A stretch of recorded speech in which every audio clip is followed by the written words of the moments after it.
दुनिया वैसी है जैसे आपके विचार है। इसके बारे में हम आज जानकारी लेंगे। एक प्रसिद्ध घटना है। एक बार कृष्ण भगवान हस्तिनापुर महल की राजसभा में बैठे हुए थे। उन्होंने कौरवों के राजकुमार दुर्योधन को अपने पास बुलाया और एक कीमती हीरों की पोटली देकर कहा, इस सभा में जो भी तुम्हें श्रेष्ठ लगे उनमें यह हीरे बांट दो। दुर्योधन हीरे लेकर सारी सभा में घूमने लगा।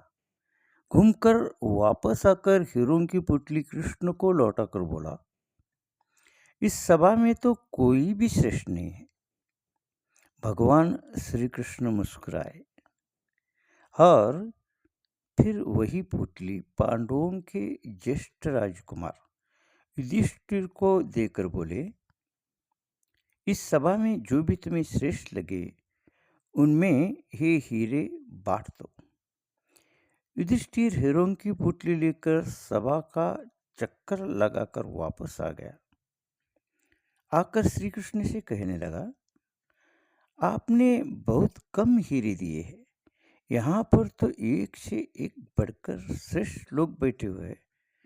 देखा आपने, सभा एक ही थी, लोग भी वही थे, मगर दोनों राजकुमारों को अलग अलग बातें दिखाई दी। युधिष्ठिर को सभी श्रेष्ठ दिखाई दे रहे थे, जबकि दुर्योधन को उनमें केवल कमियां ही कमियां नजर आ रही थी। दुनिया वैसी नहीं है जैसी आपको दिखती है।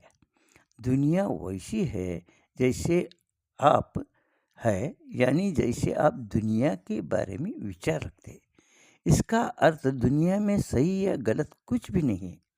ईश्वर ने सब कुछ खूबसूरत बनाया है, मगर हमें वही दिखाई देता है जैसे हमारे विचार होते हैं। दुनिया हमारे लिए आईना का काम करती है।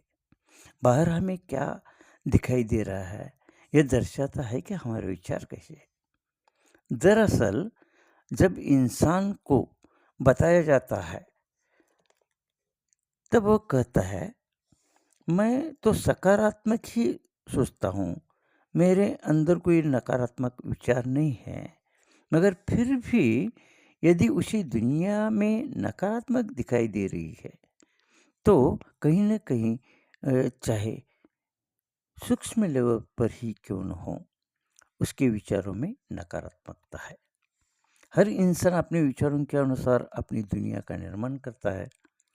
अगर आपके विचार सकारात्मक है तो आपको हर दृश्य, हर घटना, प्रत्येक व्यक्ति के अंदर अच्छा ही दिखेगा। और अगर आप नकारात्मक सोच रखते हैं तो आपको हर चीज़ से तकलीफ होगी। जैसे एक टीचर को बच्चों में अच्छाई दिखाई देती है, उसके विषय के बच्चे अच्छे से अच्छी पढ़ाई करते हैं, उसके क्लास में रहना पसंद भी करते हैं, तो यकीनन उस टीचर के विचार सकारात्मक होंगे। वही दूसरा टीचर को सब बच्चों में कुछ न कुछ कमी दिखाई देती है। कुछ बच्चे उसे शरारती लगते हैं, कुछ कामचोर दिखाई देते हैं, कुछ नालायक और सुस्त लगते हैं, जबकि बच्चे वही है। इसका अर्थ जिस टीचर के जैसे विचार है उसे बच्चों में वही गुण दिखाई देते हैं, जिससे यह साबित होता है कि अगर हमें लोग और घटनाएं नकारात्मक दिखाई दे रही है तो यह समझे कि हमारे विचार नकारात्मक है। लोग और घटनाएं केवल आईने का काम कर रहे हैं। अक्सर लोग शिकायतों से भरा जीवन जीते हैं क्योंकि उन्हें सब गलत ही दिखाई देता है। वे अपनी असफलता का दोष अपने रिश्तेदारों, सहकर्मचारियों, मित्रों पर मढ़ते रहते हैं। वास्तव में संसार एक आईना है जिस पर आप अपने मानसिक गुणों, अनसुलझे भावों और कमियों को देखते हैं।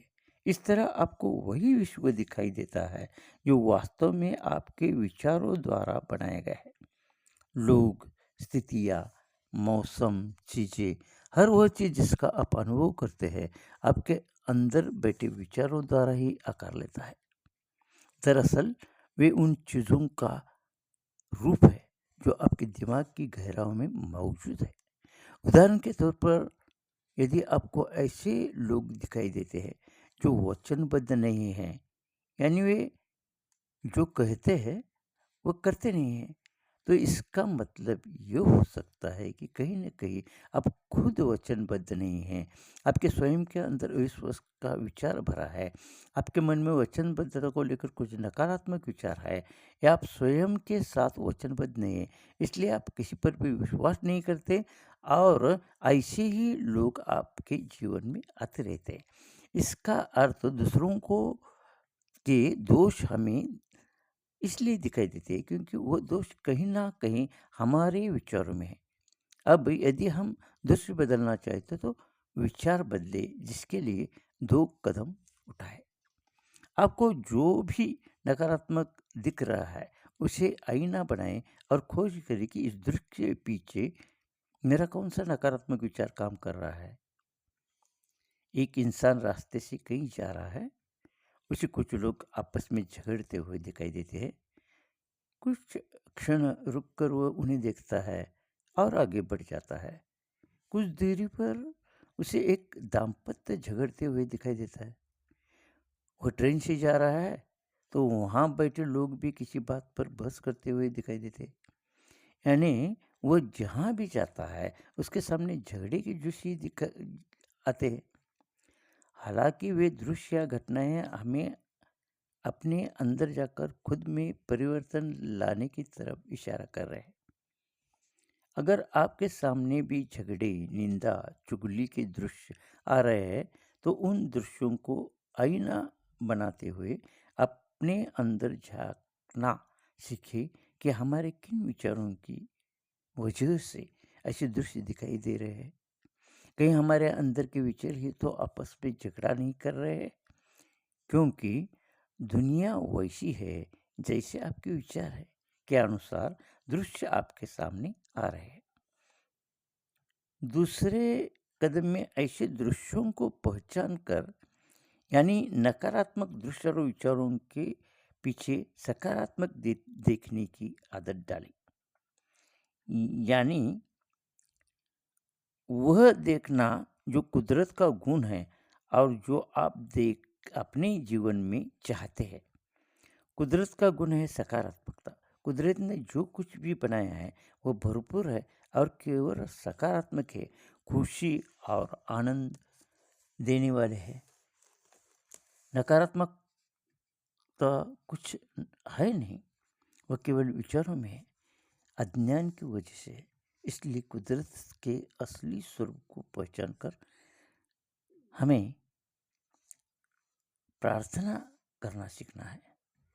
कहीं पर यदि बाढ़, भूकंप, महामारी, तूफान आदि देखा जा रहा है तो समझे कि वहाँ कुदरत पुराने को समाप्त कर नवनिर्माण को बढ़ावा देना चाहती है। यानी सकारात्मक, नकारात्मकता के वक्त भी सकारात्मक सोचें।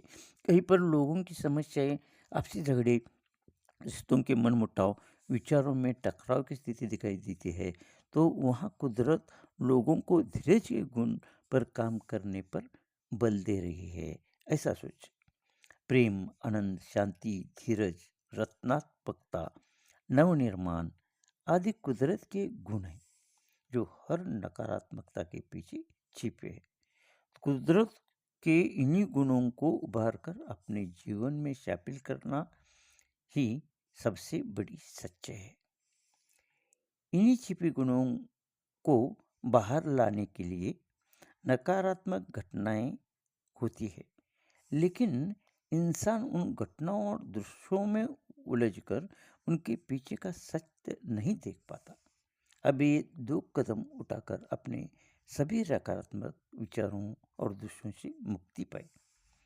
जैसे उपरोक्त उदाहरण से आपको बाहर की दुनिया में झगड़े, मारपीट, युद्ध, बीमारी, आतंकवाद आदि दिख रहा है, वहाँ हमें कुदरत के प्रेम और शांति का गुण देखते हुए पहले अपने विचारों में प्रेम, आनंद और शांति को लाना है।